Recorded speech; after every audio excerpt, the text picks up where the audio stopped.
Please excuse me, your honor, but you can't hold me no longer. Can't you feel the vibrations? I broke out and left traces. Go ahead, try catch me if you can, man. You'll be looking all night, I'm the Sandman. New York, London to Japan. I'ma show the whole world who I am. Boom. Major look, huh? Yeah, this one is for the books. All these chances I took, still better give all you got, cause I break the chains. I'ma push back.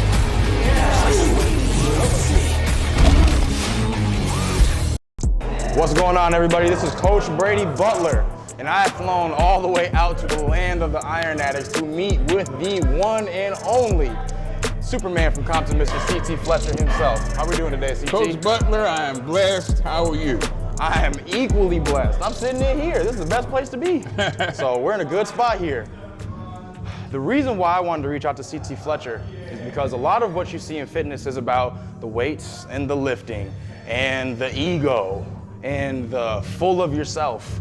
And what I've seen in C.T. Fletcher's history, correct me if I'm wrong here, but is this path towards greater and greater humility. And when I see something like that, I just see the Jesus screaming out of somebody. And so I've seen this man walk with the faith of a mustard seed and just build for his family, build his legacy, and become a global sensation really just by sticking to who you are and having somebody finally record your ass. It took a while, Coach. It took a while, but, Yeah. but your message was clear to the world, you know. And I grew up watching you, early college. That was one of those things that you showed me that I can be a Christian. I can be a man who believes in God, but I don't have to be a pacifier sucking pussy to be that either, right? Simultaneously at the same time. That's right. And we lose that a lot. So I really wanted to talk to you because I think a lot of people hear you talk about weights, and I wanted to hear you talk about some of that thing that drives your engine, some of that faith.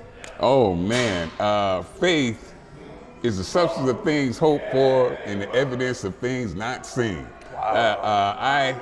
That was one of the, I'm a preacher's kid, first of all. Let me you get that out of the way. So I was brought up, with faith as a huge part of my upbringing. My dad was a pastor, my mother was a Sunday school teacher, and the mother of the church, and everything, Coach, everything was a sin in our house.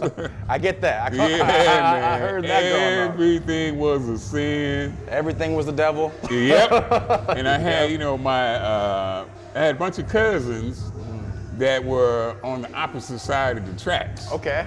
And my dad would always, he didn't want us to hang around with them. My older brother, Walt, my sister didn't want us to hang around with them that much. But we loved hanging around with them. They taught us, if it wasn't for them, we wouldn't know all the latest and hippest cuss words, all the latest dances and whatnot. We wouldn't know any of that stuff. They kept you in the world a little bit. Exactly. That was our ear to the world, what was going on the outside. Because in the Fletcher household, TV was a sin. Everything was rock and roll music, as they call it, blues. Then my two brothers wound up playing professionally blues guitars. They both are professional blues guitarists. My little nephew's a professional musician. So they went from the church, playing in the church, and start, playing for pay. Now, do you got any music in your history? You got some skills we don't know about? I was part of the Fletcher trio. Okay, here we go. See, this is good stuff right here. Now, this is definitely nobody ever knew about this. It's just for you, Coach Butler. I appreciate that. It was my mom, my brother, and myself, and we were my dad's traveling choir, the Fletcher trio, and we sung. And I couldn't sing word for you know what, and still cannot. But they had you a baritone, didn't they? Yeah, I had a something. I had a tone that needed to be buried. I hadn't heard so, that. But we did that because I didn't have no choice. What Pop said, do it. You do as told quickly. There wasn't no second questions. Why? No. If I said why, my lips would be on the back of my head. So it was never any question of his authority. We just did it. So I grew up in church, grew singing in church, Sunday school teacher, and I get accused of it often. And at first I used to really hate it. But people say, man, you sound like you preaching. And I'm like, oh, that's the last thing I want to do, is be a preacher, because my dad was a preacher and I grew up around preachers. And I'm gonna tell you something, Coach Butler, some of the biggest sinners that I have ever seen was in church every Sunday. Now you're preaching. Every Sunday, church. Every Sunday, Coach, they was in church on the front row or in the pulpit. Some of the biggest sinners I've ever seen. So, I often say that I'm not religious, but I am most definitely a man of faith. And people say, that's the same thing, but it's not, Coach. Now let's touch on that for a second, because that was one of my questions, because in our messages, you actually said that in an email. You said, I don't call myself a religious man. That's why I was like, oh, we gotta talk. Because I think a lot of people miss that there is faith, which is your relationship with what you believe in, versus religion, which becomes what you're doing to show other people that you are a religious person. Talk, Coach. And so the big thing there, again, is why I'll say this, I don't idolize too many people, CT. I don't walk around calling myself a fan of too many people, but the path of faith, so that you can be a cussing motherfucking and everything, but I hear the faith. No matter what it is that you're saying, that was inspirational. I think a lot of people miss that. And so can you talk a little bit about when you started kind of delving into acting out your faith a little bit more? Absolutely, Coach. It started, when I was a little kid. My mom used to, she was the biggest defender of my dad. I can remember being in the emergency room, black eyes, broken nose, and police coming in and asking me if I wanted to press charges against my dad. And I'm like, hell yeah.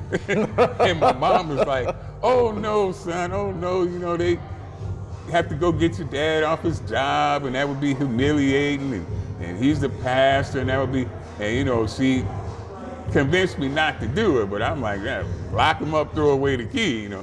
But my faith started not in Sunday school, not in every Tuesday night Bible study, every Friday night youth night. I was in church 3 days a week, no matter what. But when we had what you call a revival, it was every night.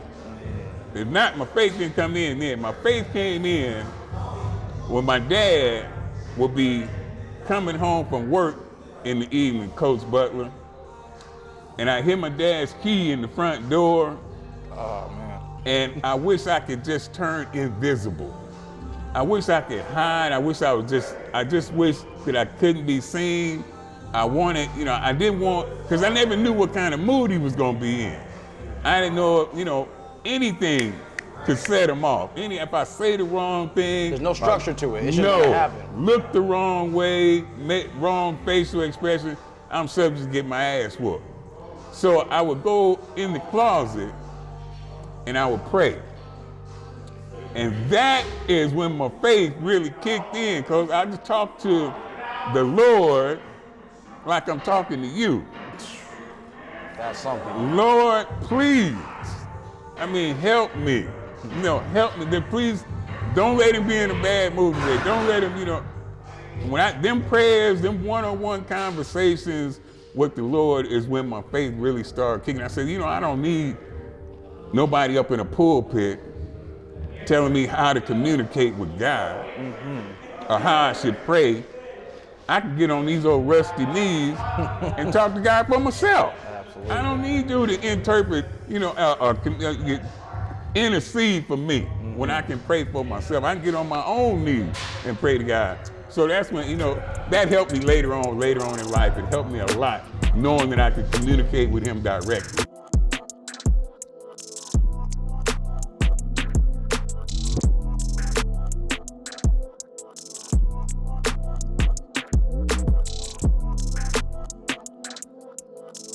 That's the difference in between professed faith and real faith.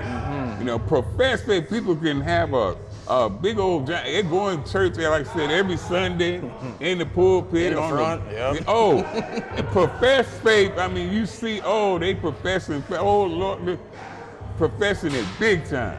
But what you doing Monday through Saturday? That's what I want to know.